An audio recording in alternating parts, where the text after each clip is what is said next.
and I'll gut you like a fish, understand?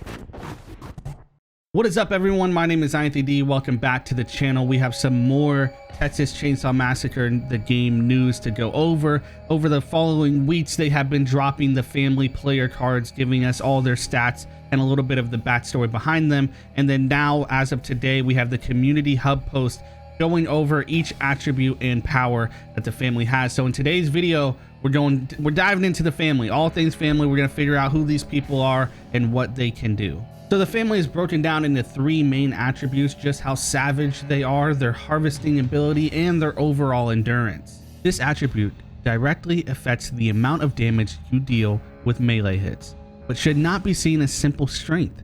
Think of savagery as a proficiency level for killing in game, used in conjunction with endurance as a way to determine the full potential for damage dealt. Harvesting affects the amount of blood you gain for Grandpa when interacting with victims. It does not, however, affect the amount of blood gained from the buckets around the map. Melee hits, grapples with victims, and executions are specific interactions that can fill your blood vial, dependent on your harvesting stat. And last but not least, endurance. Similar to the victims, attribute endurance affects the stamina drain and recharge rate on the family side. However, melee strikes also drain stamina, making the endurance attribute important for dealing damage as well as mobility. So now that we know how these attributes work, let's take a look at the different family members we have here, what their stats are, and their powers. First up is the cook, and he has the power called Seek. The Seek ability allows the cook to lean in and listen carefully for any strange sounds he might hear around the map.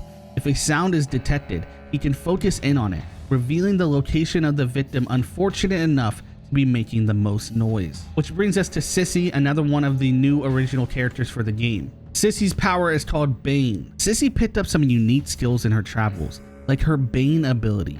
Craft poisons from local plants and then blow the powder in the faces of victims or use them to contaminate items around the map. Next is going to be the Hitchhiker with his Trap ability. The Hitchhiker is handy with a pile of bones, and his Trap ability is an extension of that. The Macabre Artist can place traps around the map that alert him when an unsuspecting victim steps in. Up next, we have another original character for the game, Johnny, and his Hunt ability. Johnny is a stalker, a predator, and like any true predator, he's a skilled hunter. His Hunt ability allows him to seek and track the fresh footprints of the victims around the map. And last, and certainly not least, we have the main man, Leatherface, and his Maim ability. This is one pretty self-explanatory. Leatherface carries the Saw. The Saw is the Maim ability. He can utilize it in a variety of ways, not least of which is dismembering any victims he might get his hands on. So we know each of our family members, we know their stats and how their abilities work, and even their powers, but they're not done yet. Each family member has their own unique characteristic. The cook has additional lots of doors around the map, starting the match off with 3 in his inventory. These lots can be removed and added into his inventory should he choose to relocate one of them. The cook can also close crawl spaces, causing victims to need to reopen them quietly. Sissy is the light on her feet, similar to the Hitchhiker, but also crafty, sneaky, and sinister. Because of this, not only can she traverse through gaps and crawl spaces, she can also utilize hiding spots to get the jump on victims. The Hitchhiker is a slippery one, and his traversal is a perfect example of that. He can play as the persistent pursuer that is tough to shake off, chasing his victims through gaps and crawl spaces. His high endurance marks means he is swiping at you relentlessly while doing so. Johnny, aside from being able to actually track you through the map, Johnny can also put his frame to work for him being able to instantly barge doors as well as close crawl spaces in game. His hits are also concussive, delivering an extra layer of disorientation on attack to helpless victims. And Leatherface, the destructive type.